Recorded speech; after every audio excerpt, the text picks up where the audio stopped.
Rusty Wallace Hyundai. That's where my wife and I bought our new 2025 Santa Fe, and she says it's the best car she's ever had. We couldn't be happier with everything. Their team was great through the whole process, and their service department is top-notch. Check out their new location at 505 Callahan Drive in Knoxville, Tennessee, or at rustywallacehyundai.com. I haven't seen the shockers ever used. Really? Everybody, No. yeah, it's a movie thing. It's, Are you serious? I don't think they even come on. They used to come like the old ones And still then had it on you there. stay rubbing together. Yeah, you got to rub them together. You got to get the gel. Dude, you don't use the shocker, No, really? everything's a sticker. Introduce him, please. Okay, so this is my husband, Dr. Lane Welch. He is an ER physician at a local hospital here downtown. So Here, local as in Knoxville. Knoxville.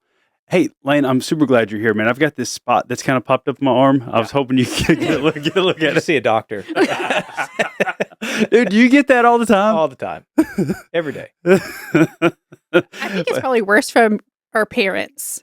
Oh yeah, every conversation is, "Hey, my foot hurts, my ear hurts." And it's never something that just popped up. It's like, hey, this has been bothering me for a while. What At do you least think 6 about months. this? Yeah, you got a 6-month grace period. That's awesome. But I think now with Google, does anybody not come to the doctor and be like, hey, I Googled this. This is what I think I have? They usually Google it in the room. Oh, do they? For real? Oh yeah, Like you're telling them and they're actively Googling it? yeah. Or when you go back in, it's Googled. Mm. Most of the things that I get, like I'm Googling it. I'm like, okay, my head hurts. This hurts. All right, I've got an STD or I've got cancer. I'm dying. Could be both. Usually it's both. Then I'm like, okay, well, I'm married for 20 years. I've not had sex outside of my relationship, so it's not an STD. Well, or is it? I don't know. I know. What has she been doing? Google says. Terry, Google said, You're cheating. I know it. Steven, you have a spot on your forehead. Yeah, but that's But. linked. Oh, that's funny. But so how many years did you spend in school? Like, what does it look like from high school to be a doctor at the ER? It was a long time. So 4.5 years at UT, something like 4 or 5, should be 4. And 4 years of medical school and 4 years of residency. So whatever that adds up to. So hold on, that's like 4, 8, 12. That's 12 years, 12 right? years. 12 Yeah. years. So not everybody, a lot of people go to college, but I didn't. So that's 12, 13 years I spent at school. So you doubled my schooling just in total Just after, yeah, I guess so. I never thought about that, really. No, I didn't think about it either. So Lane and I met, I was 19 years old when we, that's right, when we met. So I went through all of it with him. Undergrad, medical school, residency, the whole shebang. Yeah. It was a long time. You know what that reminds me of? It's like the military, the military wives, like, oh, we do this together. Yeah. No, shut up. I did do We this. worked real hard. we serve our country. I'm just kidding. That's a joke. I don't know what they do, and I respect them. So did you always wanted to be a doctor when you were little? Yeah, I think so. I don't know. Thought about a lot of stuff. I mean, I took the test to do pharmacy, dentistry, something. I knew I was going to do something after college, but I didn't know what it was, I guess. But I kind of always wanted to be a doctor. You told me you wanted to be a doctor when I met you. That's what I signed up for. Oh, hey. So you didn't leave high school thinking, I'm going to be a doctor. Yeah, I had the plan going in that that's what I was going to do. So, Yeah. I feel like that's one of those things, like, you've got to have a plan yeah. and you have to have a think that's plan. what I'm going to do. You don't just wing it and accidentally become a doctor. Yeah, and then you stumble through a lot of classes and try to figure out what you're going to do in, undergrad. And I think I had enough credits to be multiple minors or majors, or just didn't know what I wanted to do. So took botany, took all kinds of stuff. Had a good time. It was good. Mhm. A lot of people that I meet, even as an adult, when I ask them what they do for work, they tell me their job and they're like, yeah, man, it's great. I don't have to work that hard. I work at 8 hours. Sometimes I work from home. I take it easy. But I feel like that's one thing you can't do with your job. Like, you can't downplay what you do, because then everyone's going to be like, man, he don't even take his job Yeah, take it serious. serious. Yeah. Yeah. It just kind of becomes second nature, really. I mean, you've done it for, 10 years now at the hospital I'm at now. And it just kind of feels like second nature, really. But when people ask him, anytime we're out, if someone asks him what he does for a living, he always just says, I work at the hospital. Yeah, I think that's probably one of those things that a lot of people like to brag about. But man, once you throw that I'm a doctor out there, it kind of, You can't pull it back. No, I don't think so. I usually don't tell people. Never. No, especially when we go to buy a car or something like that. So, Why don't you tell people? I don't know. Oh, it's because this guy's got money at upcharge. Well, is it that, or do you afraid they're going to ask for medical advice or look at you differently? I don't know.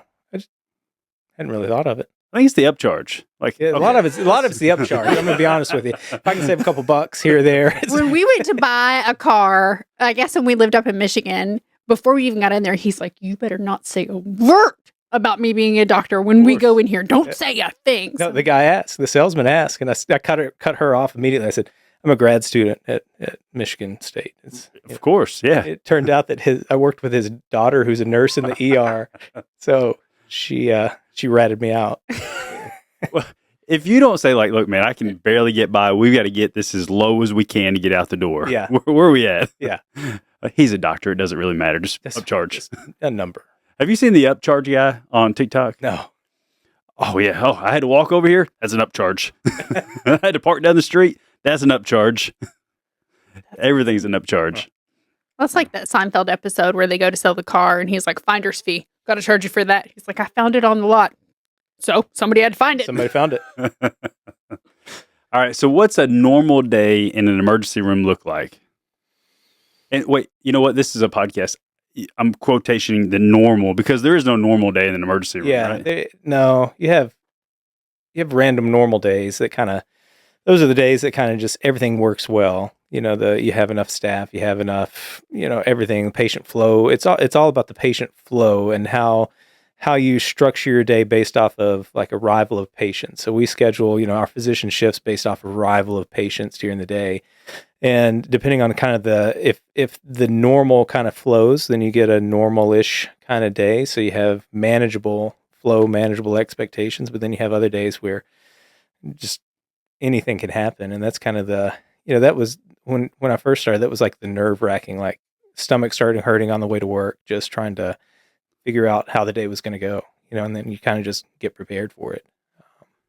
So how many times do they come running in with those big metal shockers and say, "We got one code red," or what do they say, coding? Blue. Yeah, we got one code blue? Yeah. I haven't seen the shockers ever used. Really? Everybody, No. yeah, it's a movie thing. It's, Are you serious? I don't think they even come on. They used to come like the old ones And still then had it on you there. stay rub them together. Yeah, you got to rub them together. You got to get the gel. Dude, you don't use the shocker, No, really? everything's a sticker. What? Oh. Pads stuck on. That's like the AED machines now. Yeah, it's just like an AED machine. Yeah, the Zoll. The Zoll is the brand we use. Huh. Yeah, the ones, when I did the training, they actually even show you like where to put them. Yeah, and it talks to you. Even the ones we open, like it says, put this here, put this there. You kind of want to think about as little as possible. Is it really like the TV shows, though? No. You see them running down the hallways and the nurses are like, No. "We got such and such." None of that happens? Yeah, I mean, to a point, you kind of become used to seeing that on a daily basis. So it's not as adrenaline pumped. It's just like, here's a heart attack, here's a stroke, here's whatever. And you just go about your day. You have your checklist, you check your list, you make sure everything's how it should be. You look for the things that are kind of outliers, and everything else is just kind of a flow to it. Now, we've had a helicopter pilot, one of the medvac helicopter pilots. Do those come to your hospital, right? Yeah. Oh, that's pretty cool. Those aren't like urgent, like you don't run out there with, obviously you don't have the shockers. I don't even get to go to the roof. Like one time I got to go to the roof. Now, Yeah. what show was it? They all run out on the roof. ER. Yeah, is it ER? It is actually ER. They're always on the roof. That's awesome. I don't watch them, but Terry watches all of them. They're all running out. Yeah. We got one coming in, everybody on deck, Yeah, and they yeah. run out. Yeah, I mean, the name of the game is just being prepared for whatever. So you have your room waiting, you have everything waiting, you have all the equipment that you could possibly need for it waiting, and they bring it to you. So the less chaos that you have, the better. Huh. You just kind of manage the chaos. That's pretty cool. So how like tiered is the doctor realm? Like is there a top tier of like heart doctors that look down on everybody else? Oh, yeah. Is Yeah, there? It's tiered. It's very tiered. Really? Yeah. And you have the bottom rung is probably your ER doctors. Oh, okay. So yeah, they're not Yeah. specialized in anything. They just do whatever comes Yeah. in and send Yeah, them to yeah. the real experts. A lot of duct tape, a lot of patching, and you go Ah. to the real doctors later. I always wondered, it had to be like that because is there extra schooling to be different tiers? I mean, is that how they look at it? There's different residencies, and there's different. I mean, you only have one heart, so it's pretty important, right? So, But I feel like you've got to know everything about everything to where the heart doctor, man, they just got to know one thing, right? You don't have to know all the nuances of the heart. You know, I don't have to know all of the obscure diseases. I have to know the bread and butter stuff, basically. And what's irregular? So, you know, I can pick up heart attacks. I can pick up arrhythmias. I can pick up, you know, life-threatening things. But when it gets into, you know, some types of arrhythmias, different types of treatments, that's where you need the expert. That's where the cardiologist comes in. That's where, you know, I can diagnose a stroke, but some neurologic conditions, you need a neurologist. So my job is to say, do they need a neurologist or can they go home, you know? Which, that's a lot of pressure. Yeah, there's a lot of pressure. Yeah.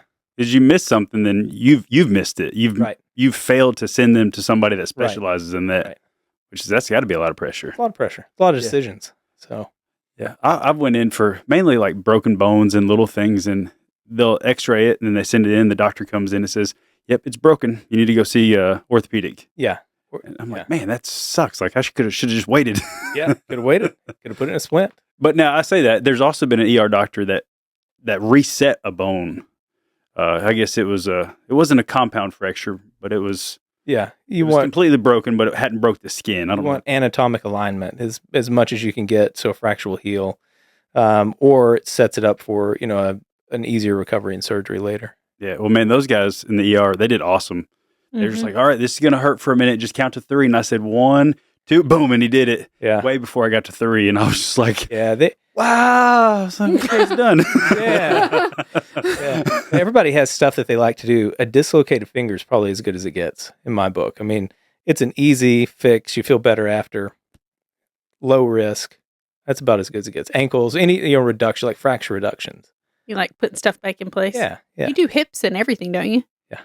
Hips, ankles, shoulders, fingers. I broke my ankle. It's been, probably 15 years ago now, but I went to the ER, and on the way, I had one of those fun-sized Snickers. Oh, yeah. There goes surgery. That's what happened. They said, oh, you need surgery. When's the last time you ate? I didn't know the rules. I said, I had a small Snickers on the way here. Done. 8 hours. Yep. I spent the night. Yep. It's an 8-hour wait. Does it really matter? Like a small Snickers? It does. It depends on the literature. So anesthesia, yes. ER, no. It's considered more emergent. The risk is lower, so. Well, yeah, I mean, what if somebody ate like a full meal, but they needed to have emergent surgery? Yeah, that's a problem.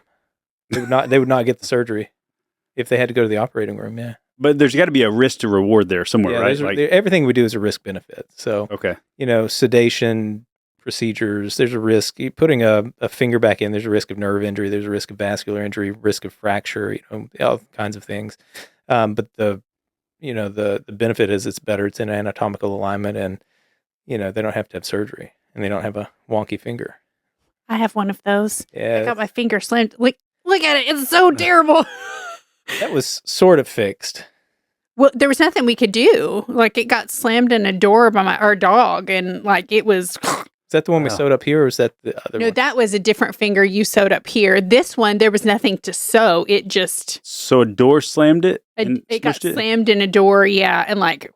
Wow. Have you seen, Lane, the thumb injuries from the Tesla doors? No. Oh, wow. It is wicked. Like opening the door? Or? Yeah. So they're pushing in on the door handle, and their nails getting caught in that door. I just can't figure out how ripping that's it off. But yeah, it looks pretty wicked. That's the first thing he showed me. He's like, look, you got to watch the video. Be careful. Looks nasty. We'll pull one up. You guys ready? Yeah. So you have not seen one yet? I've not seen a Tesla injury, no. This is a really cool new little thing. I mean, hang on. Yeah, look at that. Look at her nail. That's her thumbnail in the door. Do you feel like that nail's excessive to begin with? Like that may be a risk walking around in general. Yeah, but now since I've seen this, every time Savannah opens her doors, I'm like, ugh, that looks rough. Her nail was not that long. No, it wasn't. Not crazy long. Yeah, I mean, compared to, it's about like my nails. Maybe a little bit longer than yours, but not crazy. Yeah, every time I went to be careful about that.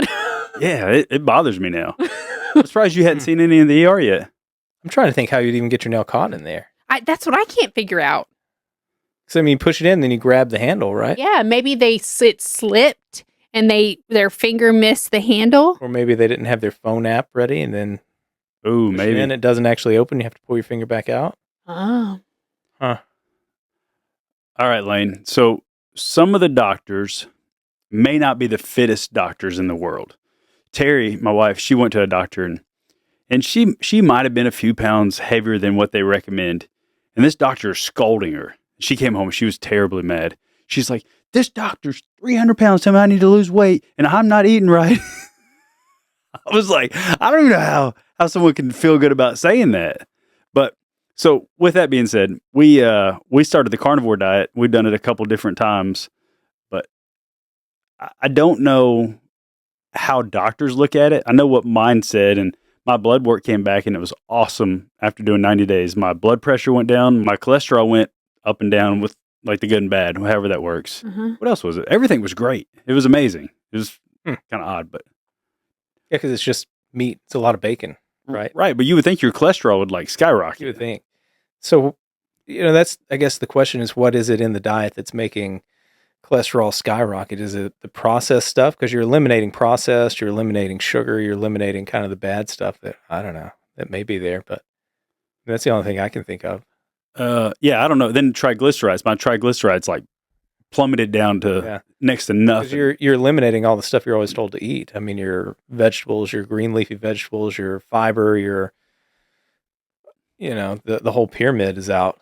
Yeah, and anytime you're eliminating fast food or fried foods, which I'm trying to think, did I still fry?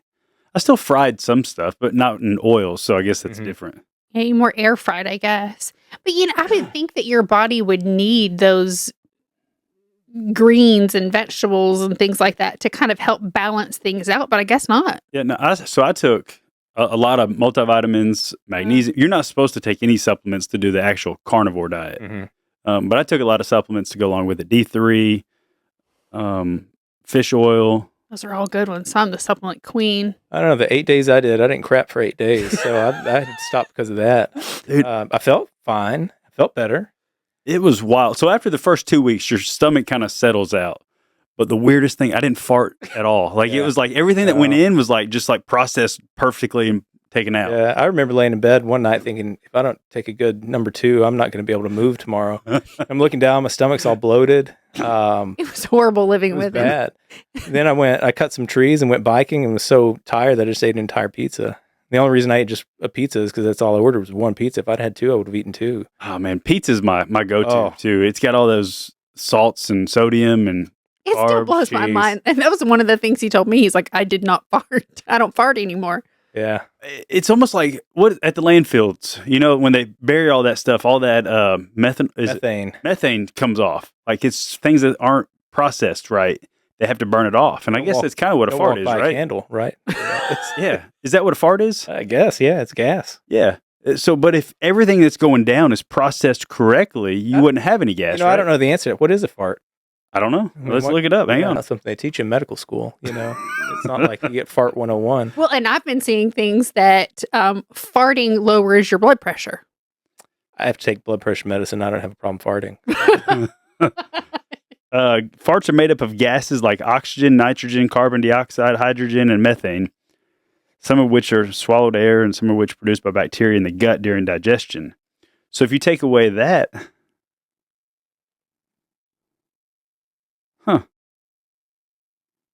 Hey, let me make that bigger. It was just an anomaly. Had nothing to do with your carnivore. Normal versus excessive. I mean, what would be a normal fart routine of a day? It's normal to fart multiple times a day, and excessive flatulence could be a sign of gastrointestinal conditions. I heard somebody say the other day, like they got worried when their farts didn't stink. It means they're not getting enough protein. But I was eating all protein. You're like, something's not settling right. Huh. Maybe I should be worried. I'm marking it down as carnivore. I didn't fart. Yeah. I don't care what anybody tells me. Yeah. Scientifically, I didn't fart because of carnivore. Who knows? I don't know. But with carnivore, right before that, I bought that Traeger, the smoker. Dude, that has turned me into like a snobby dude. Oh, yeah. It's tough to eat out after you start cooking steaks on that. Yeah, not only that, but too, everyone, I'm like, oh, you don't smoke any meat? What'd you smoke this week? I mean, that's our conversation a lot of times at work. Is one guy I work with, it's like as soon as he sits down, it's like, well, what'd you smoke this weekend? What'd you smoke yesterday? You had a day off, or you got a day off coming up. I'm going to go get something and smoke it. You get pictures sent to you. This guy yeah. will send him pictures Yeah. on like a cutting board Check with out the this meat. dude's meat. Yeah, I get food porn. I get meat porn sent to me. It's not. Some guy sending you pictures of his meat. Yeah. Don't you be concerned? If you look at our text thread, it's just like food videos or pictures of food, or where can I go get food? So I texted him the other day to see where I could get these beef ribs. Did Savannah tell you about the beef ribs? No. Oh, that's a special piece of meat right there. They're What are they called called? dino ribs, and it was probably there are 3 bones. You buy it by like the bones. Most of them are 3 bones when you buy them, and the 3 bones. You know how much my kids eat. I mean, they eat more than I do, Yeah. and there was at least 1 bone left, but the bones are 12 inches wide. It looks And- like Flintstone meals. Yeah, it's like what you see on Flintstones. Oh, like just the big like turkey huge, legs almost? Yeah, huge no, ribs. no, it looks like the big curved ribs, like actual ribs, and the meat's on it. Yeah. So how many types of ribs are there? Which one? So these were dino ribs, like they were beef. And the meat on it, when you smoke it, tastes like a brisket. It was very, very rich. It's though. very rich. Like you could press on it and juice ran out. So dino ribs are large, meaty beef ribs, also known as plate ribs. Pull up They're an an image. there. You got to see these things. They're huge. Really? Yeah. Oh, So that here is- we go. Yeah, look You at can this. see it guy. in his hand. So that's like that's exactly what it looked like. Wow. No, those are huge. Yeah, That they're guy looks huge. like he's got big fingers. I can't even tell what's happening here. That's big fingers. It's a bad Shows picture. you how big Yeah, the ribs that was a are. meaty. That was a meaty glove he's got there. The girls were just like Let's in keep- heaven when keep they rolling saw it. it. So that is a lot of people consider that to be the ultimate Texas barbecue. Really? Yeah, if you can, like a good restaurant has a good beef rib. Huh. Yeah. Hey, this is Pastor Corey. Would love for you to go check out our podcast, the Just Jesus Podcast. And if also you would like to go on our website, justjesusnow.com, you can check out some of our church services and some of our merch. Be blessed. So I've looked. I haven't made ribs yet, but I've looked into a lot of different ones, and the baby back seems to be the way to go. But the spare ribs are good. So, See, like I didn't know any of the difference. I just like ordered ribs. and I'm not an expert, but I think your competition ribs are usually spare ribs. And they're trimmed down. There's a lot more trimming with a spare rib, but it's basically like the position on the rib cage. You have a huge process with your ribs, though. Yeah, that's an extensive process. I mean, even these were easy to do, but it's still not easy. Oh, You have to pull off the membrane on the back, and then, I mean, these basically get smoked for, I don't know, 6 hours or so, and you could just see them like they start off just like a normal thin rib, and the meat just like pulls up and bunches together. Yeah, they were good. Yeah, I don't know much about it, man. It's intimidating cooking on that thing. Yeah. Like I've looked at some butts, some Sorry, I feel like a little May not want to Google that. Boston pork butts. Yeah, I've Googled some of those and looked at different recipes, but man, it's a big commitment. it's a time commitment. Yeah.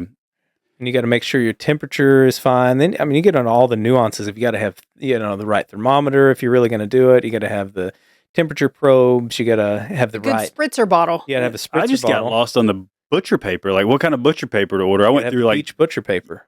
Peach? which one? I think it's called peach. Yeah, that's what I got. Peach butcher paper. I think that's what they call it. Okay. That's what we got. I mean, So shucks, there's so many different kinds. Savannah gave me this sprayer because I would spritz the beef ribs with beef broth. And so apparently it's just like you pump it and it just sprays kind of automatically. So I pumped it and I couldn't tell. So I turned around and get sprayed in the face with beef broth. So that smelled incredible the whole day. I don't know how she kept her hands Is it off like of the Clorox sprayer we got? Yeah, and it. Yeah, I hate that thing. Yeah, it's He awful. came So I couldn't in. tell if it was coming out. So I turned around and right in the face. I was trying to clean our counters today, and I sprayed it, and I was all over the stove. I was like, "Why do I get it to stop?" No. Oh, yeah. And then I got jumpy after that, too. So I'd hold it there a whole lot longer. Well, I got it because I was spritzing a wreath with water, and it was just a lot less spraying. So it was only one I could find, and just filled it with meat stuff. It worked well. Yeah, so I didn't actually want to buy a smoker. You kind of watching you cook, and I thought, man, that'd be great on this carnivore diet. So I went through a lot of different ones. I looked at different kinds, and I wasn't sold on a Traeger, but I found a really good deal on one. And now it's like I judge everybody. I'm like, what kind of smoker you got? Yeah. Like, oh, I got one down at Tractor Supply. It's a such and such name brand. I'm like, oh, I got a Traeger. Yeah. Got a Traeger. So I always judge it by if somebody has an offset smoker, then I don't even talk to them about, I have nothing to offer them in cooking. Like, man, if you're not going to take the buying of the smoker serious, we can't. I mean, that's like the ultimate. Like, that's where you have you're starting a fire on the side. You're using wood. Oh, you're talking about like a smoker, like a true offset where you're like your wood pile and your smoke is on one side, and then you use that to regulate, and like where in there that you're putting the meat to be able to get the best, the heat flow and the flavor. Like those people, that's next level. That's what the professionals have. That have like the actual barbecue places, right? I like to go out and push a button, and the stuff tastes good. Like that's nice. You say that, but that's not really what you guys do, because you talk about you're constantly checking your meat thermometers and your probes and your this and your that. Actually, you told me I couldn't add another grill out there because it looked bad. We have a trailer park of grills in our backyard. I feel like we're comparing like racing a Dodge Challenger compared to like a Tesla. Like Tesla's going to smoke it. Yeah. But one takes experience and time and practice, and Tesla, you just hit the gas. How many grills do you have in your backyard, Stephen? I've got 2. How many grills do we have in our backyard, Lane? There's some things you don't put a number on, and I'm and not limited. just that, we have 4 grills in our backyard. And how many grills do we have for the motorhome? We got a couple. You've got to be prepared. It depends on what you're cooking and the scenario. We could cook in any wind direction. We could cook at any temperature. We could cook multiple meats. It's a problem. What's your favorite grill to cook on, though? Probably the Primo. I like the Primo the best. So now the Primos, it's a smokerish type grill, right? Yeah, so it's in the ceramic category, like a Big Green Egg. But the reason I like it better than the Big Green Egg is everybody has a Big Green Egg, but it's an oval shape instead of a round shape, and so you can divide it in half and cook indirect heat on one side versus the other side. Now that kind of goes back into like the big smokers you were talking about. Yeah, it takes more effort. It takes more effort. Yeah. When you had that, dude, there's no way I could look at that and say that's what I want, because man, you actually had to work it. Yeah, you gotta build the fire. You got to get everything moving right, and it's fairly easy. It's not like the offset smoker, but those things are ridiculously priced now too. I mean, that's it. Looking at the place we went the other day, I forget how much they were. They've almost doubled in price since we got ours. Wow, have you seen the price of the new Traegers? Yeah. I mean, you got to finance them for like 5 years, like a car. Yeah, they look nice. Yeah. They're very shiny. Yeah, I think we'll be all right. I think my favorite grill still for everyday use is the Blackstone, just a griddle. Traeger makes a really nice one now. They make 2 sizes of it. Ooh. And I've looked at it and I've looked at it. They make a 28-inch, I think, and then that bigger one, the 36, 32. But I just can't swing it. It's too much, and mine's still working, even though we've burned it up a couple times. Yeah. You got to really burn them off a little bit. It works great. I had yours literally get like burnt up. Yeah. It had a brand new 20-pound bottle of propane, and Terry left it on all night and burned through all 20 pounds. You didn't hear that story? Yeah, I did. Lane came over the other day and was like, he said, "Man, yours got a bigger flame than mine." I said, "Yeah, it's burned out pretty good." It's burned out pretty good. Yeah, it's burned out. That's awesome. I always hated to use a Blackstone, but man, they make a pretty good burger. They do. You can't beat it for the eggs. I'm sorry, not the eggs. I don't like eggs on it, but bacon and sausage and bacon breakfast sausage stuff. A hot dog on it. Oh yeah, that may. Other than my hot dogs the other day. Yeah, other than a boiled hot dog, that may be the best hot dog you can do. Ew. I love a boiled hot dog. Boiled hot dog, that's as good as it gets. I was telling him about the Get and Go markets. Yeah, he hadn't had one. Oh, for real? No. Have you ever had a Get and Go burger? Never been to Get and Go. Get and Go makes a good burger. I do. So speaking of all this food we're talking about, what's your thoughts on the BMI chart? Because the BMI chart the last, my whole life I've been obese according to the BMI chart. Yeah. I mean, I feel like it's a good starting point for a representation of obesity, but may not be it doesn't represent like muscle mass as somebody who's fit is going to be on the obese side, but it's a pretty good indicator of overall health and cardiovascular risk and things like that. Do they still teach that? Oh, sorry. Oh yeah. That's about the same thing. Have they changed the BMI chart any? I don't know. I don't use BMI. We use ideal body weight for if somebody's considered obese and they're septic, we have to fluid load them, then we use the ideal body weight. Oh wow, I didn't even think about that aspect. I was just thinking about that can be half of somebody's actual weight. And we base some medicines off of weight based or ideal body weight, but I don't use BMI. I don't do a lot of risk factor modification either. I just treat when they come in. So that's more family medicine. And Oh wow, I was actually, like, just for you, like, if you hopped on a scale, are you gonna be like, oh, where am I at in the BMI chart? I'm probably morbidly obese on the BMI chart. I think we all are. Yeah, no, gosh. I mean, like Terry, I've been to our family doctor. I remember coming home, I'm like, he said I was obese. And that's a horrible feeling, but they tell you that. I love that old one. He said I was a beast. No, he said you were obese. I was a beast. And so talking about grills, she said you've got, I don't know how many grills, but how many mountain bikes you got? Just two now. I thought you had 3. No, I sold that one. Oh, okay. I sold one of them. So I just have 2. I have Loretta and Purple Nurple. he names them. I'm jealous of those ladies. Yeah. Yeah. She doesn't like Loretta very much. He likes Loretta just got a new front end, and you have to cut this out. His other one was. Oh, you can't say that. Just don't even say that. A lot of pressure to cut that out. Pressure. Yeah. That doesn't need to go out there. Oh, talk about little She was a special lady, though. But no, he names his mountain bike, so I get jealous. He spends a lot of time with them. Yeah, Loretta got new shoes. She got a new front end. She got one of the BBLs. He came in. He's like, Lolo got a BBL for my birthday. What's a BBL? What all did What she is that? get? Brazilian, whatever? The BBL, like a mommy makeover type thing, the BBL. But his mountain bike got. Loretta got a new rear shock. She got ridden too hard and had to have a new rear shock. And then I sent the front shock off to get it repaired. And Fox said, well, there's a scrape on it, so we can't repair it. Well, you can buy a new one. We'll sell it to you at a discount. So I got a new front fork. And basically, she's all new. Yeah, she got a rejuvenation. Except for the main part of the frame. That's not been replaced. What kind of bike is it? It's a Yeti. Made in Colorado. Yeah, that's one of those nice ones. I've got a 2012 Giant Trans X4. It was a good year. What was a good year? 2012. Your bike. He's talking about your bike was a good year. Yeah. Oh, it's been great for me. Yeah, great. I mean, I've not put a lot of miles on it here recently, but we've got some of the best trails in East Tennessee, probably this side of the country, right? Yeah. Yeah, no, Knoxville is kind of becoming a mecca for mountain biking. You've got Baker Creek, you've got all the South Knoxville stuff.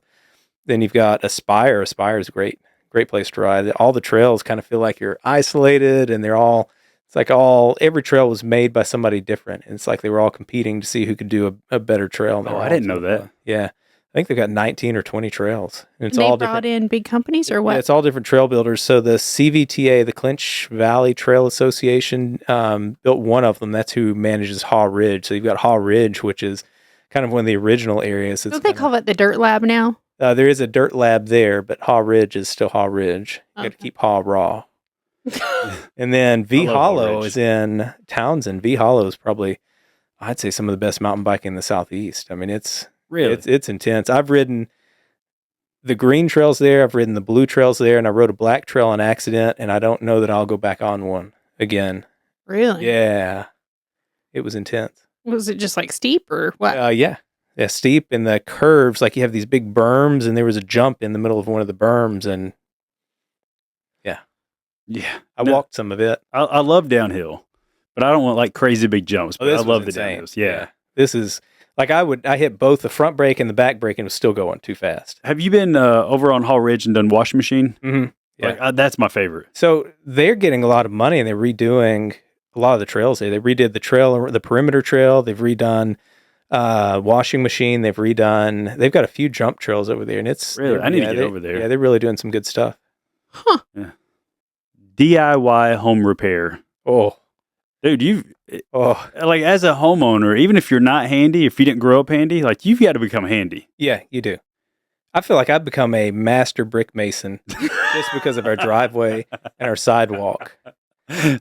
Yeah, they're all made up of pavers. Like they look great, but they're a lot of maintenance, right? Man, looked great when we were buying the house. Who would have thought it would have turned into the amount of weed killer that we've had to use and the amount of mortar that I've put into these things?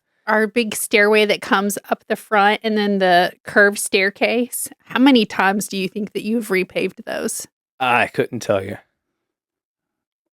A lot. A lot. And finally, we got Augusto to do the last set of it, and those have stayed on better than what I was doing because I was apparently doing something wrong. But I've sat out there and chiseled concrete and put down new mortar, and I bet I put them back on 5 or 6 times. You've learned a lot brick. since we've lived in this house. You've learned how to do, you've spliced irrigation back together. Tile work, Mm-hmm. irrigation. And just like caulking and regular maintenance, not even counting like DIY new stuff, but just maintaining a home. Yeah. Dude, that's a lot of work. Thank goodness for YouTube, right? Like, what did you do 20 years ago? I don't know. I don't know what people did.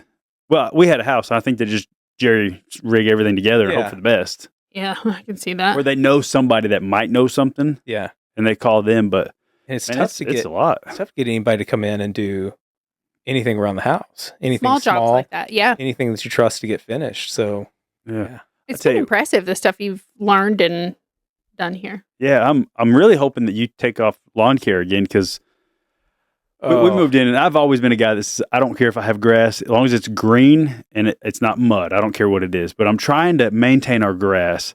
I've done everything but kill it but I'm not helping it at all. Yeah. Man, So it's a lot of work. 2025 is the year of the grass. So our You taking yard it over? Our yard is making a comeback. We have, well, when we bought the house, somebody came out and looked at it and said, yeah, I can sit here and count 10 types of weeds that you have in the yard. I think we've probably exceeded that now. And this spring, we had beautiful purple flowers instead of grass because all the weeds started blooming. Yeah. So I've gone to one of the yard lawn supplies here, and we have a new regimen. What did you do? I knew you were out there for a while, but I didn't know what you were doing. So I fertilized all the bushes, and they've grown a ton. But the grass, next year, 2026, we're going to have Augusta-type grass. I don't know how, but right now we're killing weeds. So you using like a weed and feed? So you can't weed and feed yet. Weed and feed. Why can't you weed and feed? What do you mean? It's too early. Whoa, So I just ordered something. Like, well, hold on now. Yeah, we got to back up and punt. When can I weed and You've got feed? better grass. So I bet I have less than 50% grass. So you don't want just mud. So I don't want just mud, but I'm going to have to start killing out the weeds. And then in July, I'll start, like basically this year, according to the lawn guys, is prepping the soil. This is getting the grass ready because they said I could plant grass, but I'm 2 months too late. So if I start planting grass now, it's only going to have, half-inch root by the time it's the heat of summer and it's all going to die. So this year we're getting the soil ready. And then starting in, I think it's August or September, we're going to aerate, overseed, feed. When are we going to fill? Fill. Yeah, you got to fill and level. And then in the spring, you do a pre-emergent and then another overseed. And we should have grass by this time next year. How much is turf? Yeah. Yeah, it's a lot less time, right? Like if you measure how much stuff costs by time, it's a lot cheaper. So somebody thought it was a good idea when we had to redo our gutters to cut through our irrigation line. So turf wouldn't be like a good solution for us right now. No, I don't want to do anything until we have our irrigation system put back I together. think I can fix ours. Hold on. When I say turf, I mean fake grass. Oh, fake grass. Yeah. Well, I don't know what we would do with a mastiff taking a dump on fake grass. I mean, I'd have to. It doesn't just wash away. Yeah, there's got to be a drain. There's got to be something. Because we've talked about that. Lane's always wanted turf, but you look out and you've got 100+ pound dog pooping on your turf. Yeah. That's a problem. It don't just go away. No, it doesn't. It does not. It would look a whole lot better. Yeah. No mowing. That'd be awesome. And I saw a lot of HOAs like require like certain weights and thicknesses and types and Of the grass? of turf, fake artificial turf. Yeah. Oh. But I tell There's you, a lot to that, right? You have to lay like a rock level. You have to have drainage underneath it. You have to have, there's a lot to it.